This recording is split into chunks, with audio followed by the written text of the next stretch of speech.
क्या कभी सोचा है कि जब हम कोई ऐप डाउनलोड करते हैं तो हमारे फ़ोन को आखिर पता कैसे चलता है कि उस ऐप पर भरोसा करना है या नहीं? चलिए, आज हम उसी डिजिटल हैंडशेक के पीछे की तकनीक को समझते हैं जो इस भरोसे को मुमकिन बनाती है। आज लाखों ऐप्स की दुनिया है, एक बहुत बड़ी डिजिटल भीड़। तो सवाल ये है कि इस भीड़ में हमारा फ़ोन ये कैसे तय करता है कि कौन सा ऐप असली है और कौन सा नहीं? ये भरोसा आखिर बनता कैसे है? और इस सवाल का जवाब है CSR में, यानी सर्टिफिकेट साइनिंग रिक्वेस्ट।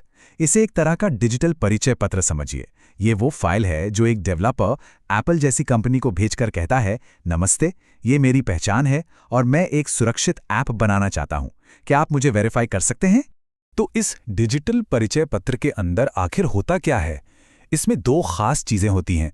एक पब्लिक की, जो समझिए किसी की तस्वीर की तरह है, और दूसरी पहचान की जानकारी, जैसे डेवलपर का नाम। ये बिल्कुल वैसा ही है जैसे हम असली पासपोर्ट के लिए अप्लाई करते हैं, है ना? एक फोटो और बाकी पर्सनल डिटेल्स। और यहीं से हम इस पूरे सिस्टम के सबसे जरूरी हिस्से पर आते हैं, एक राज। एक ऐसा सीक्रेट जिसे कभी किसी के साथ शेयर नहीं किया जाता, और यही सीक्रेट हर चीज को सुरक्षित रखता है। और वो राज है प्राइवेट की।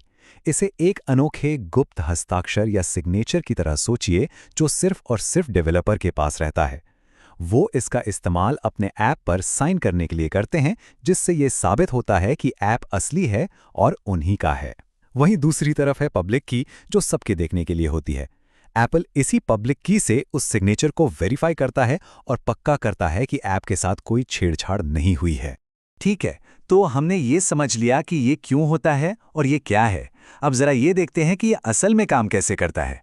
मतलब एक डेवलपर ये रिक्वेस्ट जनरेट कैसे करता है। तो एक डेवलपर ये रिक्वेस्ट करता कैसे है? सुनने में शायद थोड़ा मुश्किल लगे, पर असल में ये काफ़ी सीधा साधा प्रोसेस है। डेवलपर अपने मैक पर एक ऐप खोलता है, अपनी जानकारी भरता है और एक फाइल सेव कर लेता है। फिर उस फाइल को एप्पल को भेज दिया जाता है। ये कुछ वैसा ही है जैसे किसी डिजिटल नौकरी के लिए अप्लाई करना, जहां आपका रिज्यूमे ही वो CSR फाइल है। यानी सारी बात का सार ये है कि CSR के बिना कोई सर्टिफिकेट नहीं मिल सकता, और सर्टिफिकेट के बिना ऐप स्टोर पर कोई ऐप भी नहीं आ सकता। ये इतना सीधा है। ये वो सबसे पहला और सबसे जरूरी कदम है जो बाकी सब कुछ मुमकिन बनाता है। तो अगली बार जब कोई ऐप डाउनलोड हो रहा हो, तो उस अदृश्य डिजिटल हैंडशेक के बारे में जरूर सोचिएगा, जो पर्दे के पीछे काम कर रहा है। और ये हमें एक बड़े सवाल पर लाकर खड़ा करता है, हम हर दिन अनजाने में और किन किन डिजिटल पासपोर्ट पर भरोसा करते हैं? इस पर विचार कीजिएगा। हमारे साथ जुड़ने के लिए धन्यवाद।